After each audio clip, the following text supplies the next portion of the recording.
Welcome to another edition of the Noles podcast. I am your host, Gregory McCoy.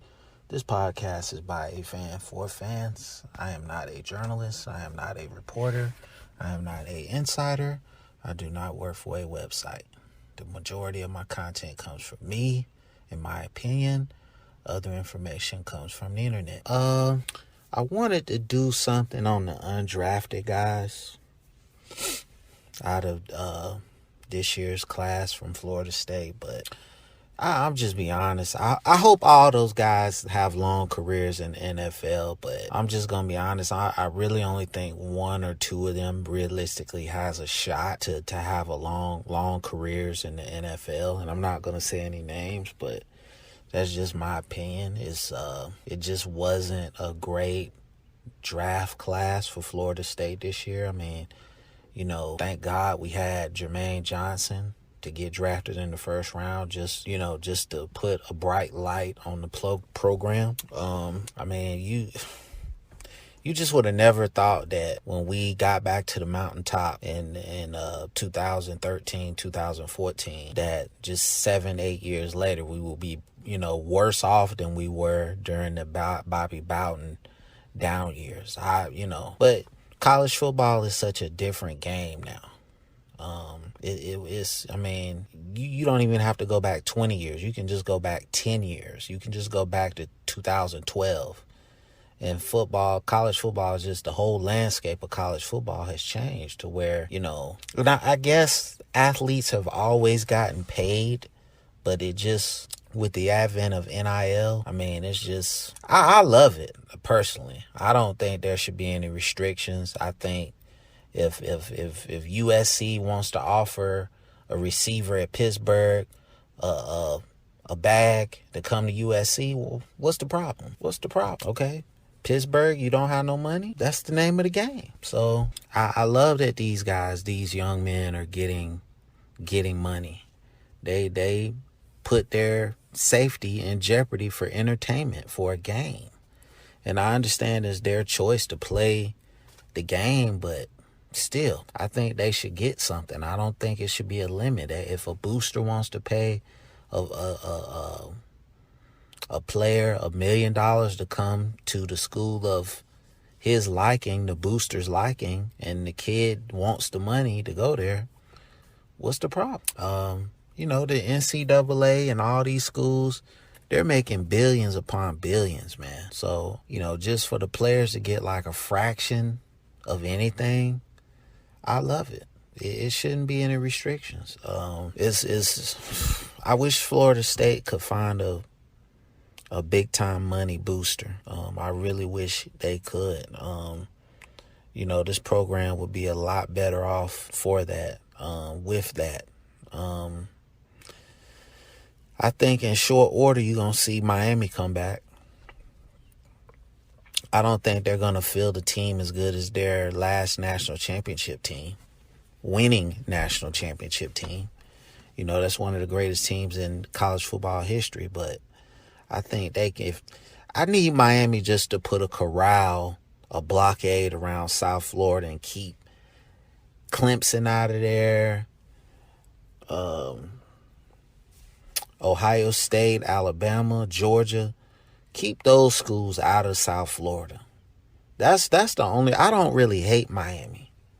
Okay, I hate the Florida Gators, but I don't really hate Miami. I just need them to get on their stuff and keep those schools out. I think you got a coach in Cristobal who can recruit. And, I think they're going to be all right. Florida, I don't care what they do. Okay. But just giving them some respect, Florida is a destination if you have the right head coach. I don't think Napier is the guy. I could be totally wrong about that. But in my gut, I just don't feel like he's the guy. I think he's going to have 1 or 2 years. If he does good, then obviously he'll get an extension. But If he goes like 5-7 or 4-8, you're gonna be looking for another head coach. FSU, man, who knows? This is really a very important season for Mike Norvell. I mean, you can't really use COVID as an excuse now. And you just have to get out the gate fast. You know, you can't look sloppy against Duquesne. And I don't really expect you to win the LSU game, but you need that Notre Dame type effort from last season against LSU. And, you know, if we get lucky and beat LSU, I mean, we in the game. But we got a long way to go. We got a lot of work to do between now and Labor Day weekend or whatever it is. We know LSU has some of the best facilities in the country. Believe it or not, that plays a big role in how these guys get ready for games. So I think LSU is going to win it probably 24-7. At the end of the day, I just feel like, you know, they have better athletes. I hate picking against my boys, but I am realistic, okay? I don't want to go too far down the prediction road because I want to save that for later on a later episode. But we got a lot of work to do. We got a lot of things that we need to accomplish internally as a football program to get back to where we want to be, and that's number one in the country, you know, in the running for one of those playoff spots. And I think eventually they will expand the playoff. I just think it's too much money on the table not to expand it. It's just too much money. And if you're gonna have one group of playoff teams playing on, say, the ESPN, and then you have a bidding war for the other part of the playoffs, say West or East, whatever, and that's just going to bring in, I mean, you know, all these networks are going to go crazy to try to get that, and it's just going to bring in so much money. So the playoff is just going to, I mean, it's too much money on the table for them not to expand it. And they're just trying to find a way that, I don't know, it just does it so it won't look like a SEC invitational. But whatever amount you expand it to, you're going to get more SEC teams in there. Because football is primarily a Southeast United States sport. I mean, you can talk about the Big 12 and the other parts of this country, but the heart of football is the Southeast. I mean, anybody, you ask anybody anywhere, and they, you know, it's the Southeast, man. We produce the most NFL players by far than anywhere else.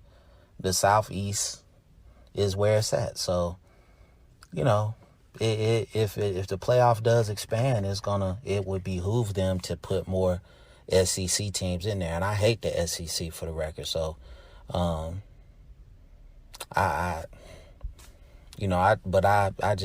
keep it real, and I just, you know, the SEC is the daddy, and you just got to give them credit where credit is due.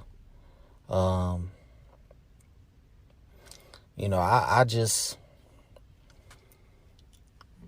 I want to see the day where another conference gets two teams in there. I don't think we'll ever see it. I don't think you'll see two. You will never see two Pac-12 teams get in there. Maybe like if Ohio State and Michigan go to that last game of the season, and both teams are undefeated and they're both very good, I could see maybe both of them getting in because of historic prestige and just the name and the brand. But the college football playoff is about, you know, getting viewership. It's about getting sponsors. And, I don't think you're going to see another group of 5 team get in there. I was surprised they let Cincinnati in there. I really was. I didn't really think they stood a chance. But, I know this is the Go Noles podcast. I'm supposed to be talking about Florida State 24/7, but I like talking about other stuff when it comes to football, college football, pro football, playoffs. So, I got to change it up a little bit. DeKalen Brooks gets a free agent, undrafted free agent thing with the Washington Commanders. So I'm glad he gets a chance, and hopefully he can make the best of it. I hope they all make it, though. And I'm not a hater, so, especially when it comes to Florida State. But, like I said, I like to keep it real on this this podcast. We've had a lot of attrition. We've had a lot of additions. So I just hope these last few scholarships, they use them wisely and add some guys that can actually help. Like, don't just add a guy to add a guy. Actually go get somebody that can, help us this season. That would be awesome. I don't think Mike Norvell is on the hot seat per se, but I think his seat is getting warm. Like, you got to have a winning record this season. 5-7 ain't gonna get it this year. We really need to see like a quantum leap in terms of wins. Like, I would love to see 8-4. I think that's realistic. If you can, whatever you did after the 0-3 start, you need to replicate that every game going forward. When this season starts in May, June, July, August. I mean, it's basically right around the corner. So whatever you did during that, those final 8-9 games, you need to try to replicate that from the very beginning, and hopefully you'll have more success. I think he's a good coach. I think he is very smart, and I just hope it can translate to the win column. Another thing that really irks me about fan bases of college football teams in this country is, the number of guys drafted from their program. Like, I understand taking pride in your favorite team and all of that, but to me, that's not really a bragging point, because it's a lot of schools that have a lot of draftees from the NFL, and they go to the league and they don't do nothing. So, I mean, to me, the big, if you want to really brag about, what your school has done as far as the NFL, I think you could say like Super Bowl wins or Hall of Fame or things of that nature. Were they a great player or whatever? Just getting drafted. I mean, don't get me wrong. It's a billion men in this country that wanted to play in the NFL, and it would have been an honor to get drafted. I'm not trying to take away from that. It would be a tremendous honor to be drafted to play in the NFL. And, but I really don't think from a fan perspective, it's something to brag about, because it's not you.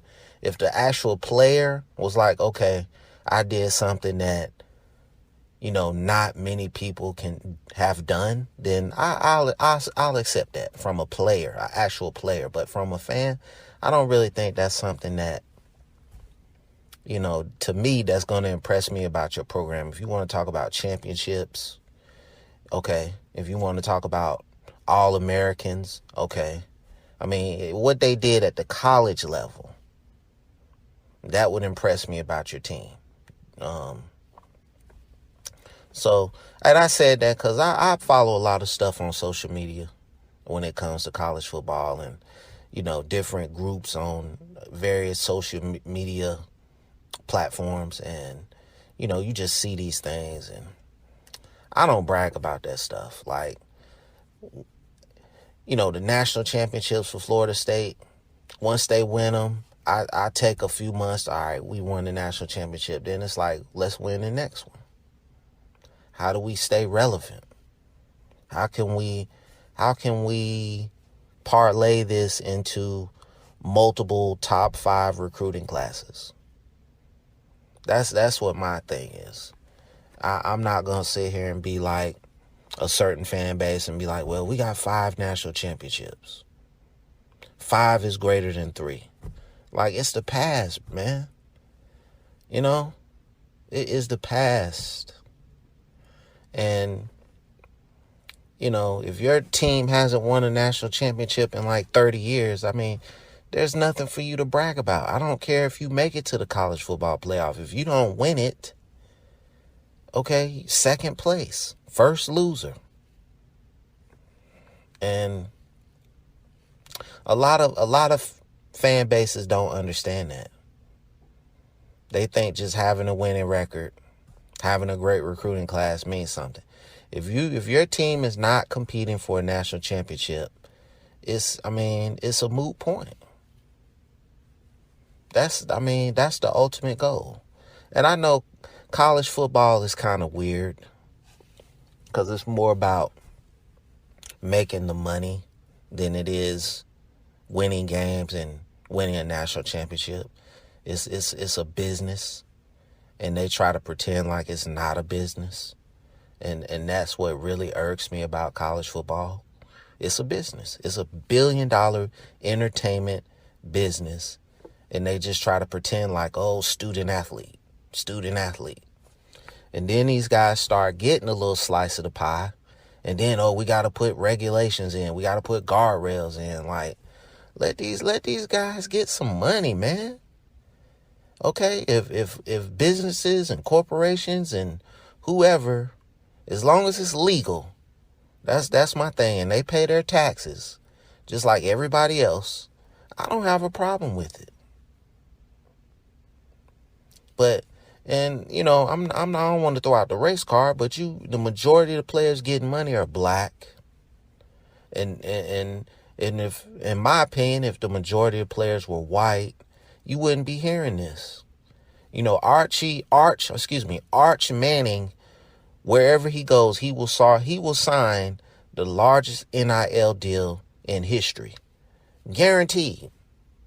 I don't have a problem with it. I don't. And I promise you, when he signs that largest deal in NIL history, you won't hear one complaint about it. But let the black equivalent sign that same deal. And you'll hear, people from the mountaintops. Oh, we got to put regulations in. We got to put guardrails in. So this whole thing is messed up. My wish and hope is that just one day that college football, Power 5, FBS, will just break away from the universities and just make it what it really is, a minor league system. And then these guys can get paid, it can be legal, and then you don't have to go through all this illusion. Like, either way, if it's legal or not legal, these guys are going to get paid. Okay? Your boy Jimbo said it on TV a few months ago that NIL deals were happening before NIL. It's going to happen. This stuff has been happening since the beginning of time. Players getting paid to go to university. It's not going anywhere. So my thing is, just regulate it, but don't say you can only make this amount of money. Let a player earn his fair market value. That's all I'm saying. Don't sit here and say, well, the cap is $1 million. If a big time corporation wants to pay a guy $20 million to go to a certain school, okay, I don't have a problem with it. But, like I said, I feel like most of this stuff is coming down because a certain type of athlete is getting the money, and that's it. If another certain type of athlete was getting that same amount of money, it wouldn't be a problem. So, I could talk about this all night, all day, but I'm not. So I'm going to end the podcast right here. Thank you for listening. I appreciate your support. I love doing this, man. It's a hobby. I love it. It's available on YouTube. It's available on all podcast platforms. Again, thank you for listening. I appreciate your support. As always, go Noles.